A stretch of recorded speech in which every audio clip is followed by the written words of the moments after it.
Portanto, esta apresentação procura, no fundo, dar a conhecer aquele que é o primeiro escritório Passive House em Portugal, o NZEB Office Plus. Se por algum motivo não perceberem algo que eu disser ou se tiver alguma questão, por favor, coloquem, vamos tentar esclarecer logo essa questão. Irei fazer uma breve apresentação de quem nós somos, uma introdução genérica ao conceito e depois entrar dentro do projeto. Portanto, a situação inicial, a situação final, os resultados e depois discutir um pouco as conclusões e o trabalho futuro. Portanto, o meu nome é João Gavião, eu sou arquiteto de formação, sou um dos membros fundadores da Associação Passive House Portugal. Estou no HomeGrid desde 2010 e juntamente com o HomeGrid, no fundo, temos estado a apostar em exclusivo no conceito de Passive House como solução para responder às necessidades do parque edificado. E aqui para apresentar o HomeGrid, depois no fundo vocês podem encontrar essa informação no nosso site. E em termos de serviços, nós basicamente prestamos serviço de consultoria, de concepção, portanto fazemos projeto e também damos formação. Mas eu queria só aqui apresentar 2 slides, no fundo, para explicarem basicamente aquela que é a nossa ideia. Portanto, nós criámos e registámos uma marca que é o EFI Building. Trata-se, portanto, de Water, Energy, Food, Almost Independent Building e é um conceito que pode ser aplicado a um edifício ou a uma comunidade ou a um grupo de edifícios. Okay? Este conceito, no fundo, procura integrar não só o desempenho energético no edifício, e isso é resolvido com o conceito Passive House, mas também procurar incorporar a vertente do desempenho hídrico, da eficiência hídrica e também da produção local de alimentos. E desse modo fechar o ciclo em termos de sustentabilidade. Um outro slide, no fundo, procura apresentar a visão, focando aqui mais na questão da energia que temos, em que conseguimos associar a uma Passive House a produção local de energia e com isso garantimos o cumprimento daquilo que é um NZEB, portanto um Nearly Zero Energy Building. E se a este conceito associarmos também sistemas de armazenamento e gestão de energia e a mobilidade elétrica, estamos a falar então aqui já de um conceito mais alargado de uma microgrid e nós podemos ter de facto um edifício ou um grupo de edifícios a funcionarem como microgrids integradas nessas redes mais alargadas nas smart grids. E esta é a nossa visão do futuro que queremos então construir. Nós reunimos com o Passive House Institute, foi definida uma estratégia para implementar a Passive House em Portugal, portanto, construir o primeiro edifício certificado, monitorizar o seu desempenho e, por fim, criar uma entidade que representasse, no fundo, e desse corpo a este movimento cá em Portugal. E foi isso que fizemos, portanto, criámos a Associação Passive House Portugal em 2012 e, no fundo, é a ligação que temos ao setor Passive House a nível mundial.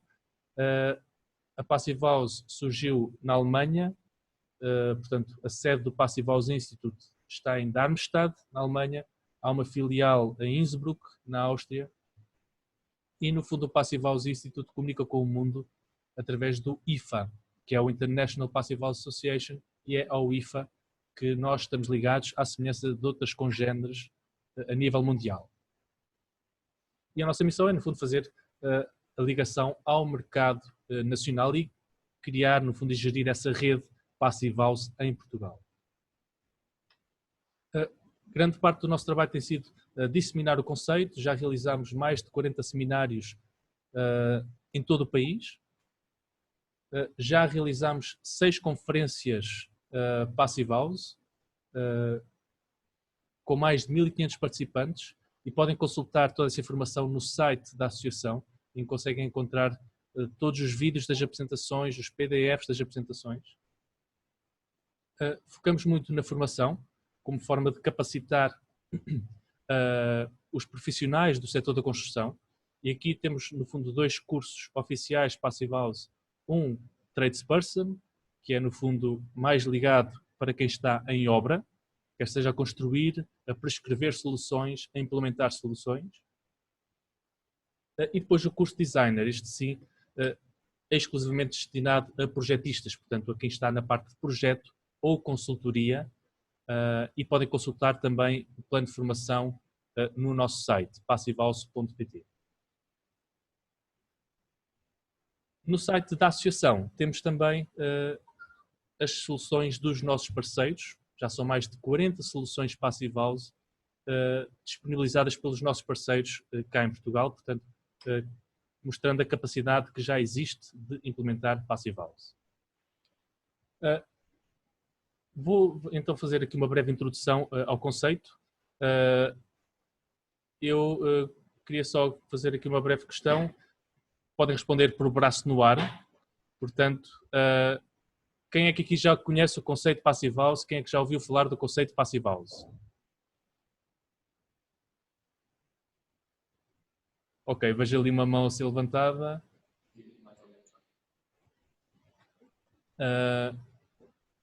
Portanto, nós quando falamos então de Passive House estamos a falar de um conceito construtivo que assenta unicamente no desempenho.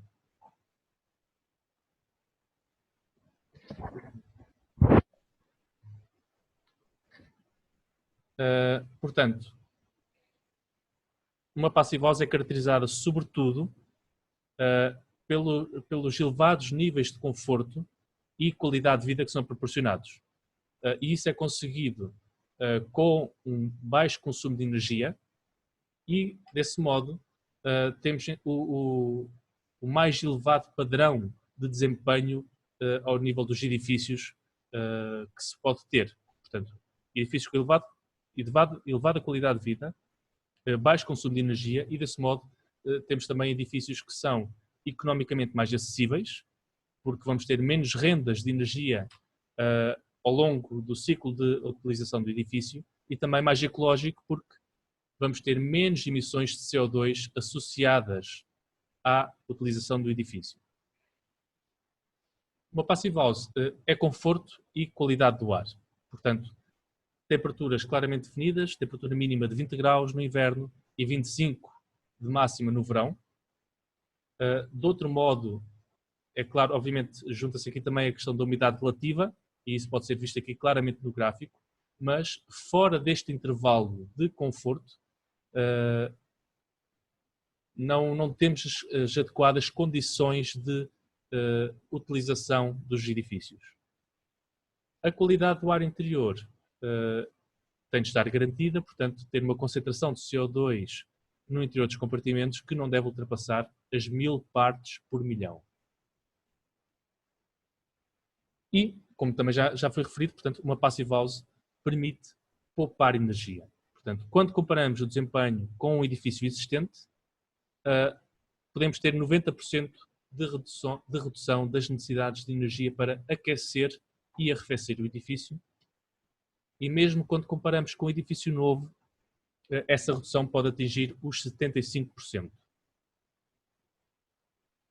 E, de facto, quando falamos da melhoria do parque edificado, é de facto onde existe o maior potencial de transformação e onde existe uma maior necessidade para conseguirmos dotar os nossos edifícios de adequadas condições de conforto, uma vez que para os edifícios novos temos verificado um aumento do nível de exigência progressivo e gradual.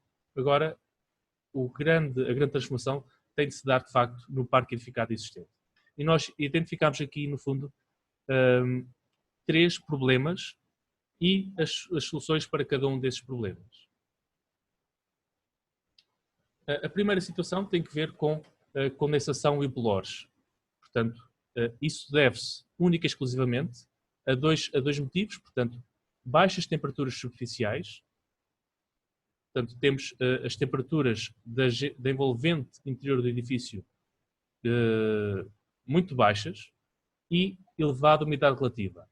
A solução passa por termos isolamento térmico, aumentar as temperaturas superficiais pelo interior da envolvente e uma adequada ventilação.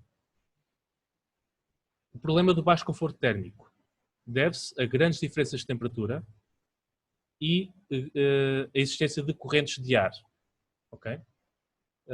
A solução passa por ter isolamento térmico, portanto, ter uma envolvente com mais capacidade de resistir à transferência de calor e garantir uma envolvente também estanque ao ar.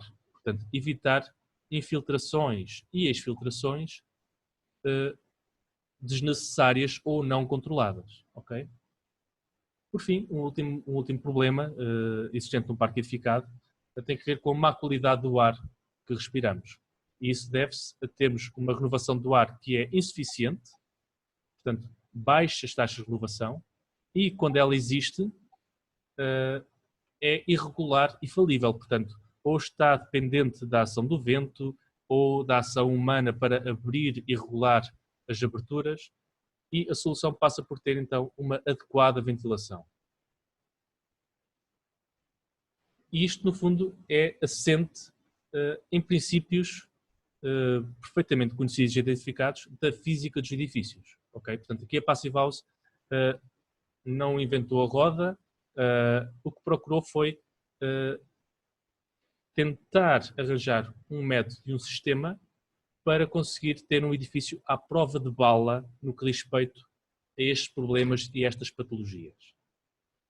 No entanto, o panorama genérico da reabilitação em Portugal fica reduzido a estas duas soluções, portanto, o balde de tinta para pintar as paredes e a placa de gesso, muitas vezes utilizada para ocultar os problemas que ficam depois lá atrás escondidos na parede. Okay? Não temos nenhum problema com estas soluções, elas são úteis e nós utilizamos-las em todos os projetos, apenas a questão é, elas não podem ser a única resposta no que diz respeito à reabilitação que tem de ser feita. Okay? Portanto, isto para nós é baseado em algo que é considerado ciência oculta, portanto, não tem assento os princípios da física dos edifícios. E esta questão é a questão fundamental, portanto, a qualidade do ar que respiramos. Nós, em média, ingerimos cerca de 1 kg de alimentos por dia, ingerimos cerca de 2,5 kg de fluidos por dia, e alguém sabe a quantidade de ar que respiramos por dia, em quilogramas? Alguém quer arriscar um valor?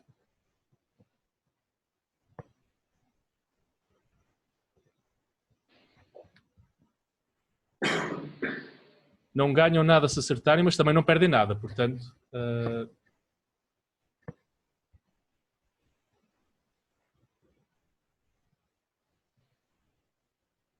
Portanto, nós respiramos mais de 15 kg de ar por dia. Pronto. Isto depende também muito das condições e do clima local. Portanto, em climas mais úmidos, o ar terá mais quantidade de água, portanto, iremos respirar uma maior quantidade de ar, mas isto já permite perceber, no fundo, a importância que tem a qualidade do ar que respiramos. E como passamos cerca de 90% do tempo dentro de edifícios, a grande parte do ar que respiramos é dentro dos edifícios. E se tivermos um agregado familiar, esta questão vai ser multiplicada por 4, ou se tivermos uma sala de aula vai ser multiplicada por 20 ou por 30. Okay? Portanto, claramente é uma preocupação que temos de ter a qualidade do ar que respiramos nos edifícios. Um estudo nos Estados Unidos procurou identificar o efeito que a qualidade do ar tem no desempenho dos trabalhadores. Okay? Portanto, partindo de uma qualidade do ar tida como aceitável, nas 1000 partes por milhão, se melhorarmos a qualidade do ar, portanto, tivermos uma concentração de CO2 mais baixa, verificamos que todos estes parâmetros sobem genericamente E se tivermos uma qualidade do ar pior, portanto com uma concentração de CO2 mais elevada, há uma descida generalizada de todos os parâmetros. Sendo que alguns deles, como a iniciativa e a estratégia básica, diminuem mais de 90%. Okay? Portanto, existe claramente uma questão de diminuição da produtividade à medida que temos ar com menor qualidade. Okay? Uma iniciativa da Universidade de Harvard procurou identificar, no fundo, quais os princípios para termos um edifício saudável, e eles estão claramente identificados, são os 9 princípios para um edifício saudável, sendo que a Passive House responde diretamente a 7 desses princípios. Okay? Portanto, quando falamos de Passive House, mais propriamente do que a eficiência energética, estamos a falar sobretudo de qualidade de vida, de saúde e de bem-estar dos seus ocupantes. Pronto, entrando aqui já no caso de estudo, em concreto, vamos ver e procurar identificar a situação inicial deste escritório. Trata-se, portanto, de um edifício de escritórios localizado no centro de Ilhavo, portanto, junto a Aveiro. Um edifício típico dos anos 90, em que a nossa fração encontra-se aqui em cima. Portanto, no último piso, e a intervenção teve de ser feita apenas na nossa fração, uma vez que não havia possibilidade de intervir em todo o edifício, e também porque a fachada, uma vez que se trata do edifício junto ao edifício da Câmara Municipal, não pode ser alterada. Portanto, a pedra tem de se manter como revestimento, a caixilharia tem de se manter com aquela cor. Portanto, isto condicionou muito a intervenção, mas no fundo levou-nos ao único caminho que tínhamos para intervir. Em termos de caracterização, no fundo, esta é a imagem da situação existente. Portanto, trata-se de um escritório em open space e a envolvente térmica não tinha qualquer tipo de isolamento térmico. Okay? Portanto, nem no pavimento, nem nas paredes, nem na cobertura. A caixilharia era uma caixilharia de alumínio simples e um vidro também vidro simples. Okay? Em termos de desempenho, a monitorização que foi feita, portanto, nós vemos aqui, em termos de temperatura interior, vemos aqui a meta e o objetivo da Passive House, que são os 20 graus de temperatura interior. Vemos aqui a azul, isto foi, portanto, em finais de dezembro de 2017. Vemos aqui a azul a temperatura exterior, que durante a noite baixou até próximo dos 6 graus. E aqui a cinzento, a temperatura dentro do escritório. Portanto, não ultrapassou os 16 graus. E isto com 2 radiadores elétricos a funcionar em contínuo durante o período de ocupação. Portanto, estamos a falar de 3,5 kW de potência continuamente ligado durante o período de utilização do escritório. A traço interrompido, vemos a temperatura de uma fração vizinha, portanto, de um edifício de escritórios por baixo do nosso. Okay? Em termos de qualidade do ar, portanto, a avaliação da concentração de CO2, nós vemos aqui as duas linhas, portanto, a vermelho, os 1000 ppm, as 1000 partes por milhão, e no vermelho mais escuro, o nível das 1500 partes por milhão, e vemos aqui a linha a cinzento, a variação da concentração de CO2 no nosso escritório, e vemos aqui claramente estes picos, estas descidas devem-se a momentos em que detectávamos que o ar estava muito contaminado e abríamos as janelas. Okay?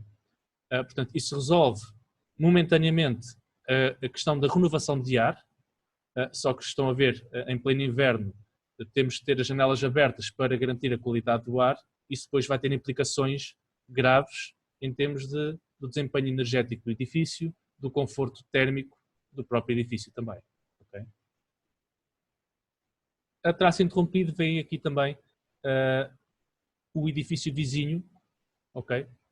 Em que não havia aqui qualquer tipo de preocupação.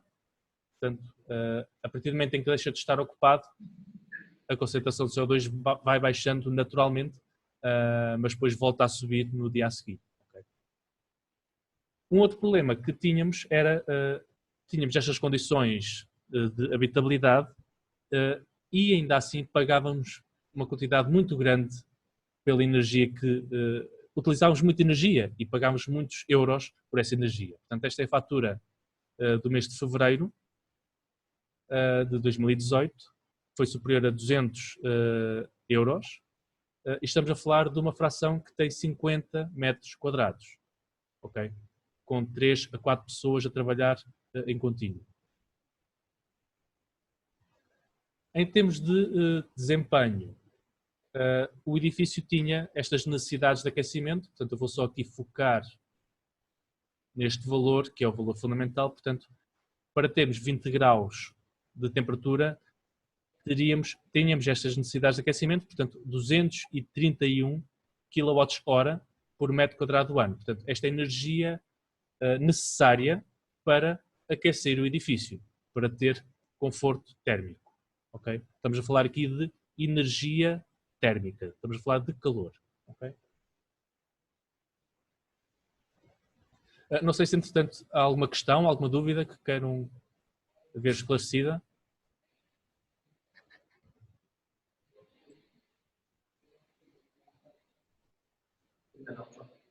Ok, posso então avançar. Portanto, esta era a situação inicial que tínhamos. Vamos ver então a situação final. Portanto, como vimos, a intervenção teve de ser feita pelo interior da fração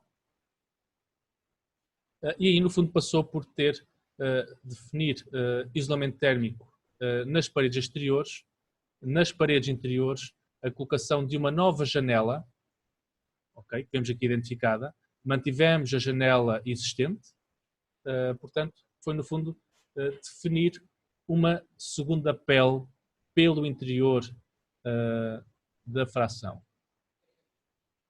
Vemos aqui algumas imagens das diferentes fases da obra, enquanto decorriam.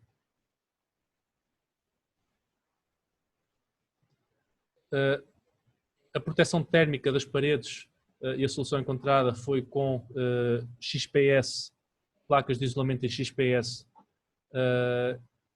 intercaladas por barrotes de madeira, para no fundo fazer o suporte das placas de gesso. Okay?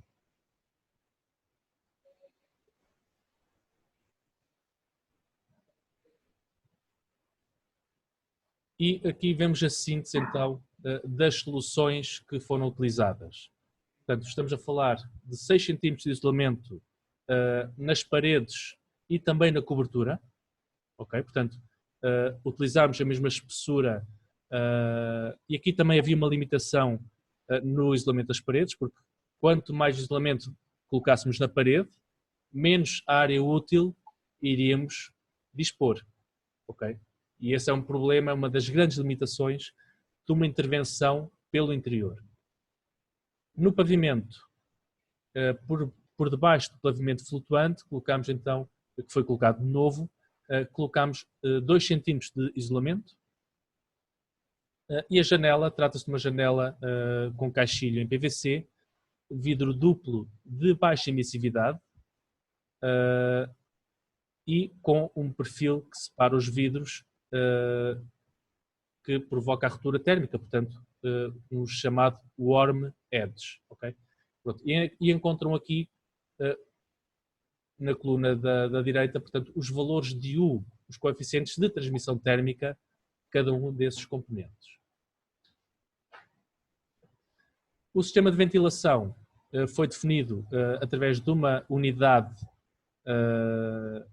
com recuperação de calor. Okay? Tem uma recuperação de calor de 90%. E no fundo, como é que funciona, qual é aqui o princípio? Nós temos de renovar o ar dentro que está dentro do edifício e o ar interior, ele tem muita energia, portanto, está a uma temperatura de pelo menos 20 graus no inverno. Aqui o grande segredo destas unidades é que, no fundo, permitem fazer a recuperação de 90% dessa energia. Ou seja, o ar novo, antes de ser insuflado nos compartimentos, vai trocar de energia com o ar que já está usado antes de ser expelido do edifício. Okay? Portanto, e essa permuta de calor ocorre de forma passiva dentro da máquina, da unidade de ventilação. Okay? O consumo de energia da unidade de ventilação tem que ver apenas com os 2 ventiladores necessários para fazer essa circulação do ar. Okay? Para garantir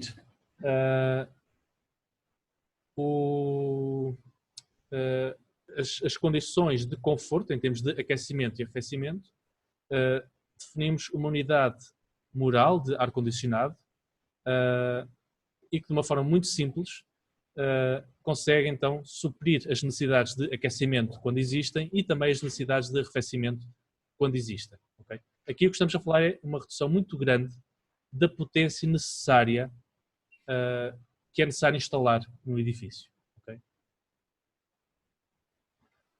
Foram instalados 4 painéis fotovoltaicos, portanto, com uma potência instalada cerca de 1000 watts, portanto, 2 painéis orientados a sudeste e 2 painéis orientados a sudoeste.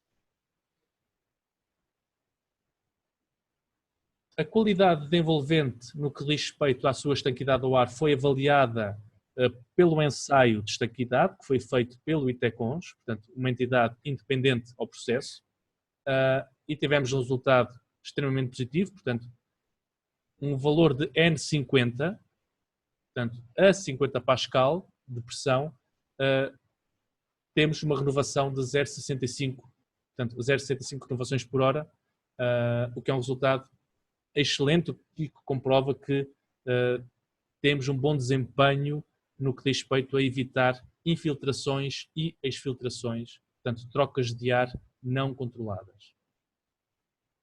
Estes foram os parceiros diretamente, os parceiros Passive House diretamente ativos neste projeto e aos quais agradecemos a sua participação. E temos então aqui algumas fotos já da situação final, portanto, já com a utilização do edifício.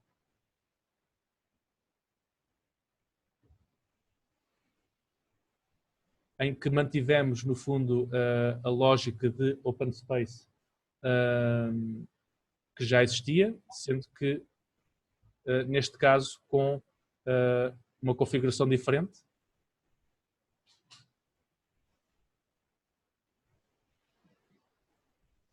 Pronto, e aqui vamos só... eu vou só aqui parar a partilha do meu ecrã.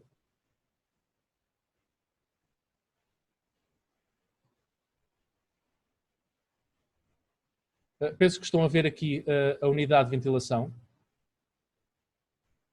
Portanto, é esta, no fundo, a unidade que vai garantir a renovação de ar em contínuo, mesmo quando o edifício não está a ser utilizado. Esta é uma das grandes vantagens de ter um sistema de ventilação mecânica controlada, porque desse modo garantimos totalmente a inexistência de qualquer tipo de patologias, portanto, a formação de bolores, condensações que poderiam ocorrer. Eu vou só pedir à minha colega a Isabel para virar um bocadinho para o lado, só para vermos a solução da janela. Portanto, nós vemos aqui então a dupla janela, a nova janela que foi colocada pelo interior e a janela existente que mantivemos. Ela continua a executar a cumprir a sua função de pelo menos não deixar entrar água para dentro do edifício, mas trata-se de uma janela de facto de mau desempenho, portanto ela foi mantida e colocámos a nova janela então pelo interior no seguimento da camada de isolamento térmico. Em relação ao sistema de ventilação, portanto, vemos aqui a unidade e depois a rede de condutas. As condutas que estão aqui a preto são, no fundo, condutas já com isolamento térmico, em que, no fundo, é feita, que fazem a admissão do ar novo e a saída do ar usado pelo edifício, na fração. Depois, do lado direito, vemos então as condutas que fazem a distribuição do ar pelos compartimentos e as condutas que fazem a extração do ar dos compartimentos, e isto no fundo tem de estar em equilíbrio, a quantidade de ar que retiramos e a quantidade de ar que insuflamos no edifício como um todo. Okay? Obrigado, Isabel. Eu vou então voltar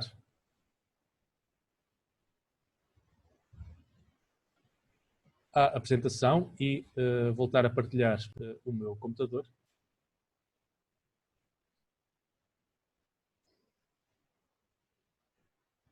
Portanto, vemos aqui o dispositivo da unidade, onde nós conseguimos fazer o controle. As duas condutas, portanto, esta conduta que nós vemos aqui é a conduta que faz a admissão do ar, em que, para além dos filtros que a unidade de ventilação já tem, nós colocamos aqui um filtro adicional, que se pode ver aqui. Okay? Portanto, este filtro que vai fazer é, no fundo, uma primeira filtragem para preservar, no fundo, os filtros que são mais complexos e mais caros também e de melhor qualidade, que estão dentro da unidade de ventilação. E nós substituímos estes filtros regularmente. Okay? E a imagem que temos a seguir é o estado de um filtro destes com 20 dias de utilização. Okay? Portanto, temos aqui a data em que ele foi colocado, a 16 de dezembro, e foi retirado a 9 de janeiro. E já estava neste estado. Okay? Pronto. E aqui a grande questão que se coloca é a seguinte. Portanto, nós fazemos esta filtragem. Obviamente, neste caso, se não tivéssemos este filtro, a filtragem seria feita na própria unidade com os filtros especiais, mas aqui a grande questão é, não tendo esta filtragem do ar, onde é que se iriam acumular estas partículas? Portanto, isto no fundo iria ser, estas partículas iriam ser acumuladas ou transformadas, era pó que era criado, era lixo que era criado, mas sobretudo iriam acumular-se no nosso sistema respiratório, nos nossos pulmões. Okay? E esta é que é a grande vantagem de ter este sistema de ventilação, sobretudo quando estamos a falar de ambientes urbanos, portanto, com muita poluição, portanto, claramente identificada aqui, mas também em ambientes mais rurais, portanto, na época dos pólenes, em que ainda estamos a viver, portanto, também consegue fazer essa filtragem e, no fundo, melhorar as condições de utilização. Em relação aos resultados, passando já aqui para a fase final, portanto, conseguimos reduzir as necessidades de aquecimento em 75%, okay? Para ter 20 graus de temperatura mínima no inverno. Temos um sistema de monitorização que está a funcionar em contínuo. Okay? Eu aqui vou só fazer aqui, portanto, temos uma plataforma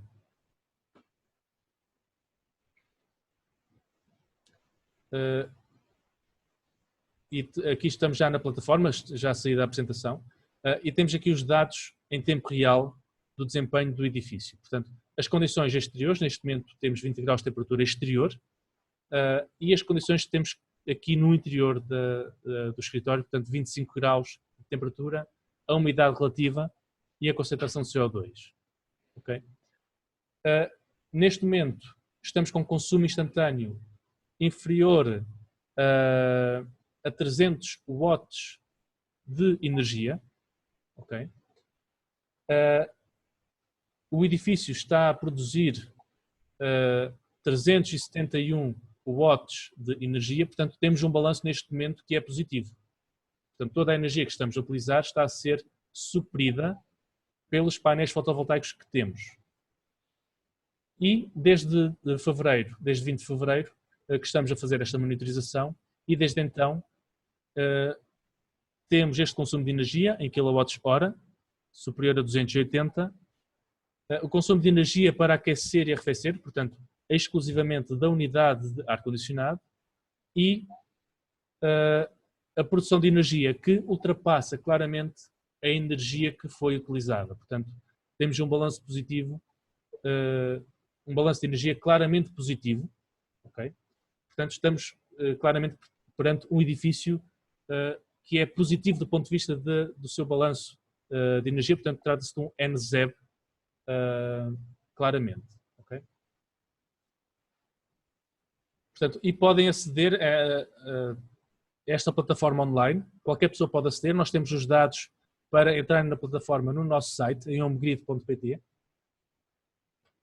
Em termos de concentração de CO2, temos aqui um gráfico do mês de março, portanto, vemos aqui os picos, consoante a utilização do espaço, em que apenas num momento, apenas em 2 momentos, tivemos uma concentração de CO2 superior a 1000 partes por milhão, sendo que nunca ultrapassou as 1500 partes por milhão. Portanto, estivemos sempre dentro do limite de bem-estar.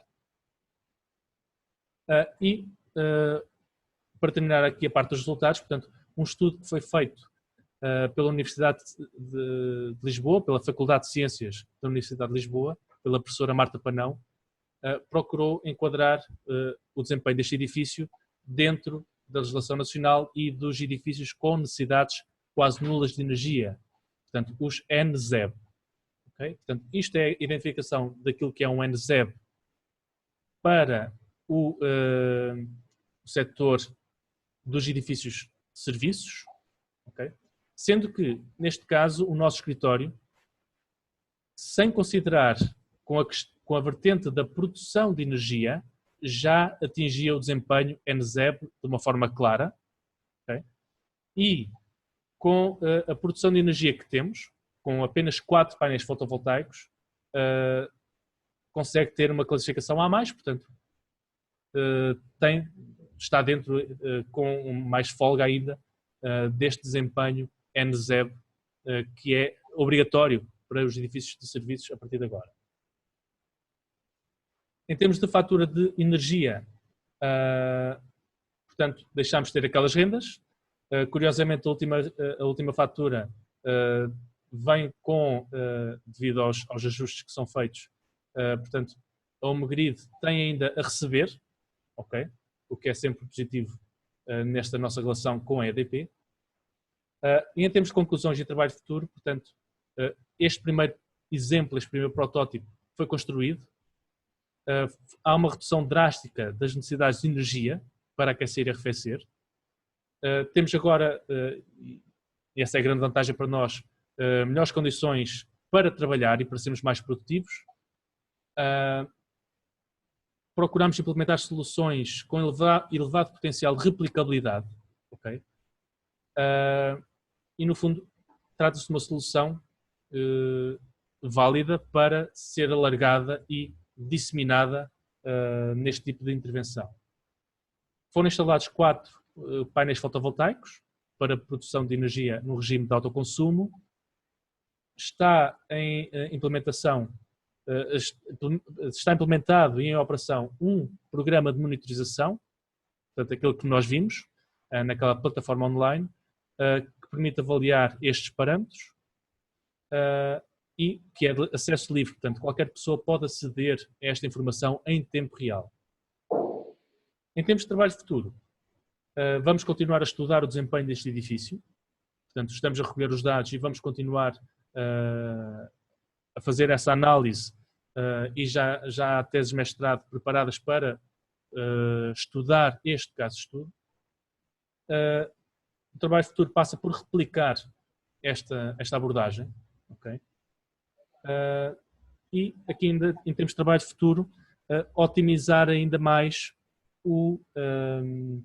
a gestão da energia. Portanto, neste momento estamos ainda a exportar muita energia para a rede, que não é remunerada, okay? Portanto, no regime de autoconsumo. Portanto, há aqui ainda muito potencial e estamos a trabalhar nisso para utilizar o máximo de energia e cada vez termos menos rendas de energia a pagar a EDP. Qualquer questão, dúvida que tenham, mais informações, podem enviar um e-mail. Esta apresentação irá estar disponível no nosso site e lá também conseguem encontrar os nossos contactos. Resta uma vez mais agradecer